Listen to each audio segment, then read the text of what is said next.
Hanging out with Cory Yeoman again, ladies and gentlemen, boys and girls. All right, Cory, let's go back sophomore year 1977, 7-3, 5-3 on the season losses to Riley, Mishawaka, and at South Bend, Washington. You guys closed out the regular season in 10th grade with 3 consecutive shutouts, with wins against Memorial, Adams, and Elston. Your thoughts just on getting an opportunity to be a part of the varsity for the first time? Well, you dreamt, growing up as around the Penn Football Program for all those years, couldn't wait for my chance to finally put that gold helmet on and run through that tunnel and be on that sideline with those guys and play for Coach Giesman and that great staff and my dad and all those guys. And it was definitely a dream come true for me and for my buddies as well.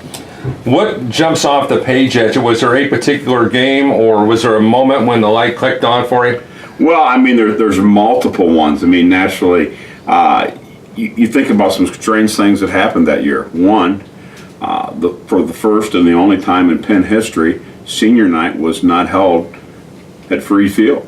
We were getting ready to redo the stadium. They started the project already, and we played Michigan City Elston at Jackson Field on senior night in the last game of the regular season. So that's an oddity, a trivia question that a lot of people don't know about, and that's kind of one of those oddities of the season. It was great because I got to play with my older brother Trent. I knew that was going to be the only time I was ever going to get a chance to do that, and it was fun. I was always one of those guys tagging around, and him and his buddies, footsteps and back behind, made me walk back behind a couple paces, but it was fun to get to play with them.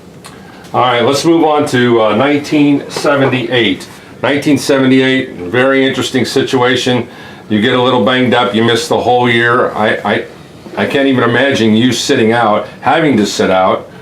Let's talk about the injury and the difficulties that you have to grasp with it. And certainly as a coach now, boy, you have a lot of empathy when kids go down.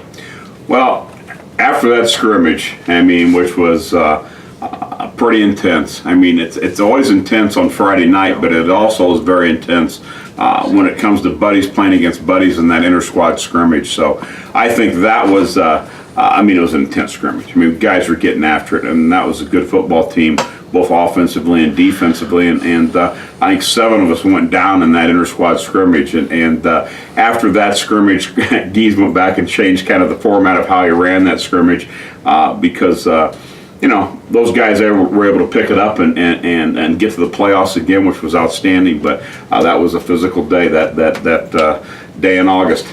10-1, 8-0 in the Northern Indiana Conference. As you're sitting on the sideline, are you having thoughts of, if I could be here, if so-and-so could be here, what would have happened? You go through those what-ifs in your mind a whole bunch in hindsight?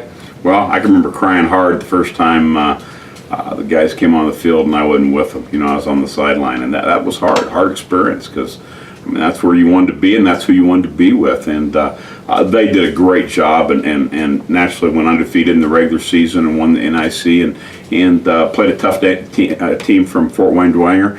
And in the playoffs, it was a heck of a ball game as well.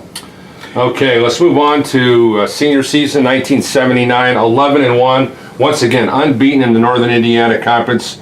Let's just talk about this was a group.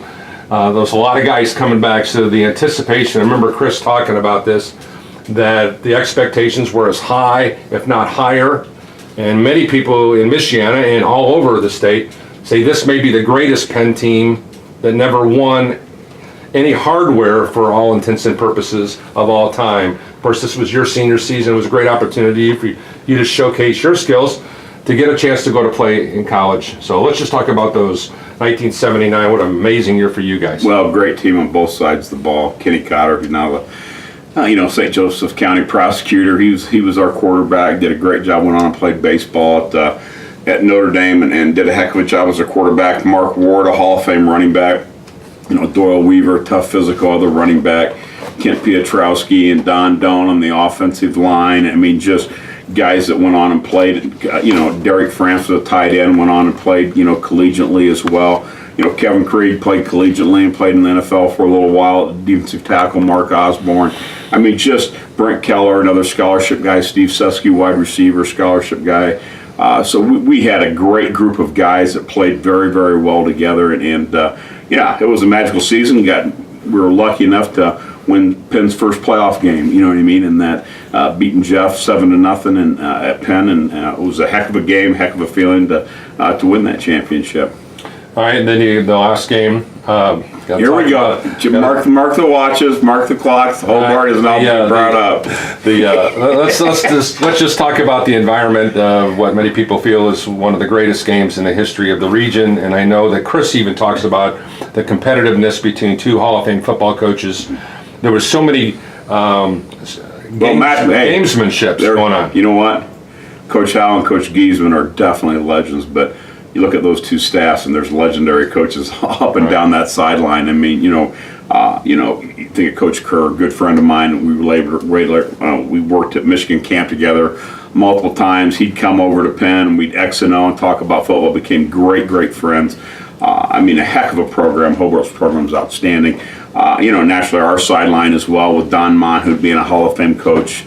Chuck Wagner, my dad, being Hall of Fame coaches as well. So it was just filled with outstanding coaches, and naturally, the Hobart had a heck of a football team as well, and had a great night over there. And I'm sure it was a great game for fans to watch. It was heartbreaking to lose that game, but it was a hard-fought ball game.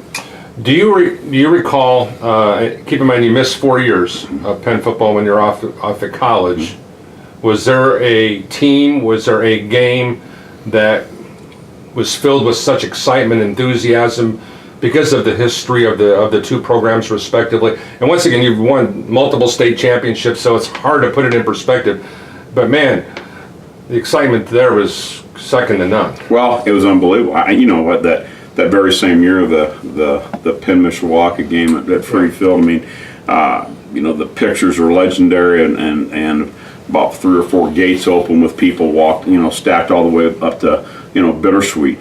Waiting to get into that stadium for 2 undefeated teams to play, and that was a heck of an experience as well. Naturally, that first playoff game we won there against Jeff, and then going over to Hobart at the Bricky Bowl. What a great experience with again another school with great tradition, a long line of great players and coaches.